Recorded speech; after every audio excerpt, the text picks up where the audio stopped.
आपने कभी भूतों की शादी के बारे में सुना है? जब हम छोटे थे तो जब भी कभी धूप और बारिश एक साथ होती थी ना, तो घर पे सब यही बोलते थे कि भूत और भूतनी की शादी हो रही है। और कहीं कहीं पर इस चीज़ को बोलते हैं कि सियार और गीदड़ की शादी हो रही है। अब डिफरेंट डिफरेंट जगहों पे डिफरेंट चीज़ें बोली जाती हैं। खैर, आज की जो हमारी कहानी है वो ऐसे ही भूतों की शादी से जुड़ी हुई है। तो मैं हूँ हिमांशु और जानते हैं ये पूरी कहानी क्या है। बहुत बहुत टाइम पहले की बात है, जब जो गांव होते थे ना, वो कम्युनिटीज़ के हिसाब से हुआ करते थे।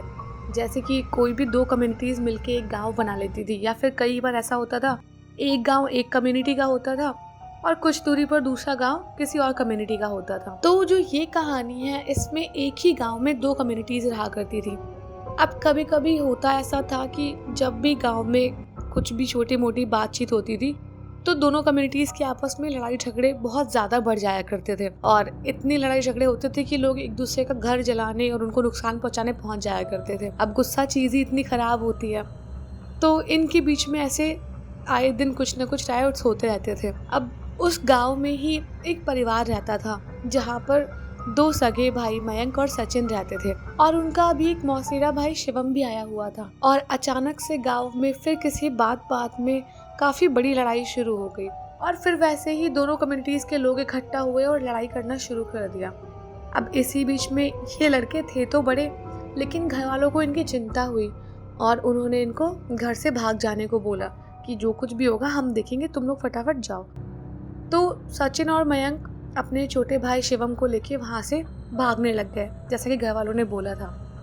अब जब वो घर से थोड़ा सा दूर गए, जंगलों के साइड निकलते हुए, तो उन्हें बहुत तेज से गोलियां चलने की आवाज़ें आने लग गई। इन तीनों को बहुत डर लग रहा था, क्योंकि अपनी आंखों के सामने इतनी लड़ाई झगड़ा देख के आ रहे थे, और इन्हें ये भी डर था कि पता नहीं बाद में फैमिली से मिल पाएंगे या नहीं मिल पाएंगे।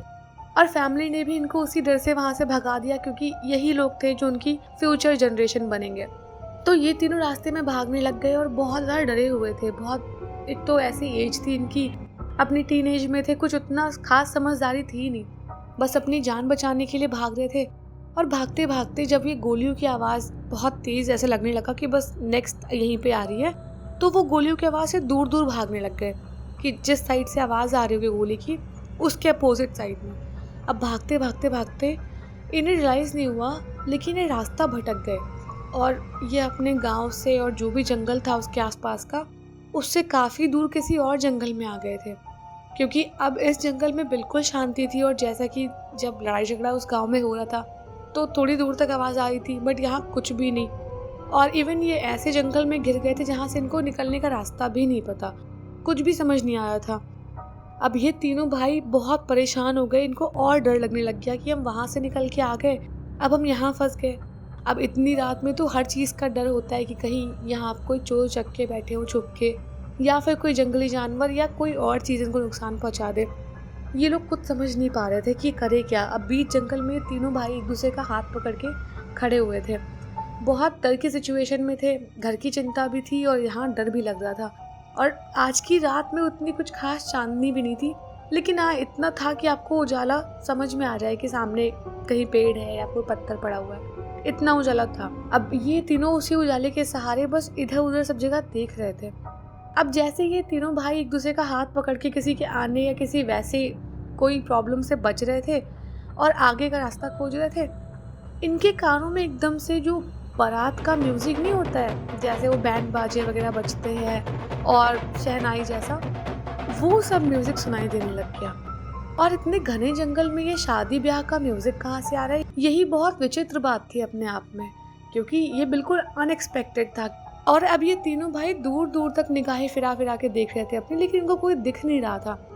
थोड़ा सा उस आवाज़ के साइड उसको सुनते सुनते ये बढ़ने लग गए। बढ़ते बढ़ते इन्होंने देखा कि दोनों साइड जंगल है, बीच में एक पतला सा रास्ता है, और दूर कहीं हाथी घोड़े ऐसे, मतलब कोई बारात सी आ रही है, उस पर लोग बैठे हुए हैं, और काफ़ी शाही टाइप का लगा था क्योंकि उसमें बहुत सारे लोग थे, और इवन उतनी कम चांदनी में भी उनके कपड़े बहुत चमक रहे थे।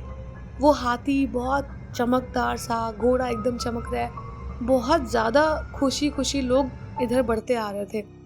और जैसे इन तीनों भाई ने उधर देखा ना, ये लोग बहुत भौचक्के रह गए कि यार इतने बड़े लोग इतना मतलब पैसा रुपए और इतनी ज़्यादा शान शौकत में जा रहे हैं रात में, कैसे जा रहे होंगे और जा कहाँ रहे हैं, इधर कौन सा गांव पड़ता है, हम भी निकल लेंगे साथ में इनके। यही सोच के ये भाई बस एक पेड़ के पीछे खड़े होकर देखने लग गई है कि एक बार सामने आए तो इनसे कुछ मदद मांग लेते हैं। और दूर से जब वो आ रहे थे खूब नाचते गाते खूब एंजॉय करते हुए आ रहे थे, और ये भाई देख के उन लोगों को बहुत मंत्रमुग्ध हो गए एकदम कि यार इतनी बढ़िया खुशी खुशी बारात जा रही हो, इतना पैसा रुपया है इनके पास, कहाँ जा रहे होंगे ये।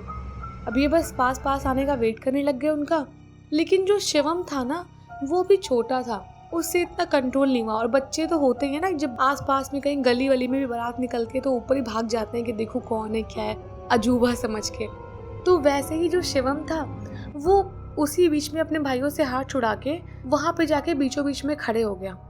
और जैसे वो बीचों बीच में खड़ा हुआ, उधर से जो बारात आ रही थी ना, वो बाराती जब थोड़ा थोड़ा पास आए तो दिखने लग गए कि उन सबका मुंह बहुत एक ब्लैक कपड़े से, किसी का वाइट कपड़े से कवर्ड है, और बस थोड़ी थोड़ी सी आंखें दिखाई दे रही हैं। और बाकी सब वैसे ही पगड़ी वगड़ी पहन रखी है और सब झूमते नाचते आ रहे हैं। लेकिन अब जब शिवम रास्ते में खड़ा था तो वो सब शिवम को देखने लगे, और जैसे ही वो शिवम को देख रहे थे तो उनकी आवाज़ जो है वो बिल्कुल लगा था जैसे बहुत खिलखिलाहट में बदल गई, जैसे कोई मस्खरी में मजाक बनाने के लिए नहीं, वैसे ही सब हंसने लग गए।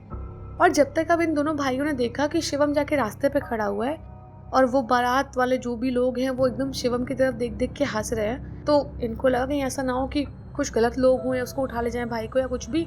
तो फटाफट जो बड़ा भाई मयंक था वो भाग के शिवम को वापस ले आया पेड़ के पीछे। और मयंक शिवम को डांटने लग गया कि पागल हो क्या तुम, देख नहीं रहे हो कि वो अनजान लोग हैं, तुम जाके उनके सामने खड़े हो गए, कुछ हो जाएगा कल को तो क्या होगा, ये वो डांट रहा था उसको।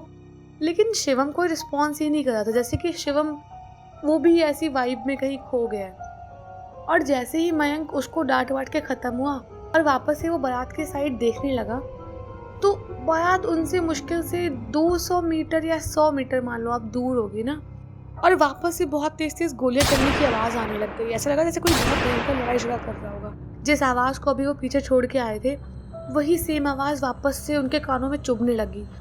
और वो दोनों भाई इस टाइम देख रहे थे कि जो बारात अभी इतना हंसी खुशी आ रही थी वो एकदम से ही जो उनके चेहरे पे नकाब थे ना उतर गए, और वो पूरा चेहरा उनका खून से लथपथ सा दिखने लगा। और बिल्कुल ही आधे फेस के जैसे कोई हड्डियाँ, मतलब खाल छील के चला गया, वो बिल्कुल हड्डियाँ दिख रही हैं, किसी का मुंह जला हुआ, कहीं कुछ, किसी को बहुत चोट लगी हुई। एकदम से वो बारात जो अभी तक इतनी अच्छी दिख रही थी वो बिल्कुल ही एकदम वर्स्ट अपने रूप में दिखने लगी, बहुत बुरी तरीके से। आप कितना डरावना इमेजिन कर लो वैसा, किसी का एक हाथ कटा हुआ, किसी का कुछ। कभी ये दोनों भाई एकदम चौंक गए कि हो क्या रहा है। और वो जो गोली की आवाज़ थी ना वो जलते हुए नहीं दिख रही थी, बस उसकी आवाज़ आ रही थी बिल्कुल किसी टिकटॉक की वीडियो जैसे। सिर्फ ये दिख रहा था कि जो ये बारात जा रही थी, जो बारात में लोग थे अभी जो भूत बन गए हैं, वो अपनी अपनी पालकी से नीचे गिर रहे हैं, और वो सभी एक से बढ़कर एक चोटिल हुए थे, और बार बार वो किसी का हाथ किसी का पैर पकड़ पकड़ के चिल्ला रहे थे। हालांकि वो भूत थे, लेकिन वो ऐसा लग रहा था देख के जैसे कि वापस से कोई सा सीन रिक्रिएट हो रहा है। अब वो जो लोग थे वो पालकी वालकी जिन्होंने पकड़ रखी थी वो भी नीचे गिर गए, और पालकी भी नीचे गिर गई, और सब कुछ एकदम खंडहर जैसा था, बिल्कुल ही जैसे कोई सदियों पुरानी बात होगी वैसा लग रहा था। और उनके कंकाल भी ऐसे ही सालों पुराने लग रहे थे। अब सचिन और जो मयंक था ना, ये लोग समझ गए कि ये ऐसी चीज़ है जिसके बारे में इनके दादा वगैरह बात किया करते थे। कई बार ऐसा होता है ना कि कोई एक इंसिडेंट होता है और उसमें अगर किसी की डेथ हो जाती है या फिर कई सारे लोगों की डेथ हो जाती है तो बहुत बारी वो सिनेरियोज रिक्रिएट होते हैं उन्हीं आत्माओं के थ्रू, और वो आत्माएं उस चीज़ को भूल नहीं पाती और अपना कोई बदला वगैरह नहीं लेती हैं, बस वो बार बार उसी लूप में घूमती रहती है। जैसे कि कभी हुआ होगा सालों पहले ऐसा कुछ, तो वो सालों से वही चीज़ करती आएंगी, वही चीज़ करती आएंगी, और वो तब तक करती रहेंगी जब तक उनको उनके हिसाब से कोई मुक्ति दिला नहीं देता। और ये शायद बहुत सालों पुरानी घटना कोई रही होगी, जैसे कि ये दो कम्युनिटीज़ थी, लड़ाई झगड़ा हुआ होगा, अब ये शादी ब्याह में लोग जा रहे होंगे और इनको मार दिया गया होगा, तो इनकी आत्माएं जो है उसी लूप में फंस गई, और अब बार बार वो लोग यही जो लूप है वो रिक्रिएट करते रहते हैं। और जो ये बारात का सीन है ये आज से पहले भी हुआ होगा, या तो सालों से ऐसा होता आ रहा होगा, क्योंकि ये घने जंगल के बीच की बात थी और आज से पहले सचिन और मयंक या फिर शिवम किसी ने भी इसके बारे में नहीं सुना था। तो हो सकता है ये किसी भूली बिसरी कहानी में से आता हो जो कि पीढ़ी दर पीढ़ी आते आते खत्म हो गई हो। खैर, अब जो भी था ये सब कुछ, सचिन और मयंक ने हिम्मत रखी और अपने छोटे भाई शिवम का हाथ पकड़ा और वहाँ से तेज तेज वापस भागने की सोची कि जहाँ पे भी निकलेंगे कहीं तो एंड होगा। अब भागने की कोशिश की तो शिवम एकदम वहाँ से हिल नहीं रहा था और शिवम के हाथ पर एकदम अकड़ गए थे, उसकी आंखें एकदम पलट चुकी थी। वो बिल्कुल अलग बिहेव कर रहा था और शायद आगे बढ़ना ही नहीं चाहता था। बहुत मुश्किल से इन दोनों भाइयों ने उसे पकड़ के जैसे तैसे करके वहाँ से निकाला और वो छोटा था इसलिए दोनों भाई उसको निकालने में कामयाब भी रहे। अब जैसे तैसे उस जंगल से वो बाहर निकले तो एक छोटी सी कुटिया में एक बूढ़ी औरत रहती थी, उसके पास ले गए और वो बूढ़ी औरत को बताने लग गए कि उन्होंने रात में क्या क्या देखा और उसके बाद से उनका भाई एकदम, उसका शरीर अकड़ चुका है और उसकी आंखें पूरी तरह से पलट चुकी हैं। फिर बूढ़ी औरत ने शिवम को एक खटिया पे लिटाया और थोड़ी बहुत वो जो उनके जड़ी बूटी वगैरह होते थे वो सब ला के लगाए, थोड़ी बहुत जो स्पिरिचुअल चीज़ें करते ना, पूजा पाठ वगैरह, वो किया और इन दोनों को वो समझाने लग गई कि कभी भी ये भूत प्रेत की बारात जा रही हो या कुछ भी ऐसा तुम्हें दिखाई दे और तुम समझ जाओ तो कभी इनके बीच में नहीं आना चाहिए, क्योंकि वो आत्माएं अगर उस जगह पे हैं तो कहीं ना कहीं हो सकता है कि अगर आपकी आत्मा पे ये हावी हो गई तो आपके शरीर को पोजेस कर सकती हैं। अब जैसे शिवम छोटा था तो शिवम को शायद उनको पोजेस करना इजी था क्योंकि उन्होंने देख भी शिवम को लिया था, तो इसीलिए शायद उनमें से किसी एक आत्मा ने शिवम के शरीर को चुन लिया था। लेकिन वो जो बूढ़ी दादी थी उन्होंने उस बच्चे को ठीक किया और ये तीनों कुछ टाइम बाद अपनी फैमिली में वापस चले गए। और इसी के साथ हमें इस कहानी से यही शिक्षा मिलती है कि बेगानी शादी में अब्दुल्ला दीवाना नहीं बनना चाहिए। जो आपकी शादी हो आप एंजॉय करो, लेकिन भूत प्रेत की शादियों के बीच में कभी नहीं जाना चाहिए। और अगर स्टोरी अच्छी लगी हो तो वीडियो को लाइक कर देना और कमेंट करके बताना स्टोरी कैसी लगी। और यार सब्सक्राइब करना मत भूलना, एकदम मत भूलना।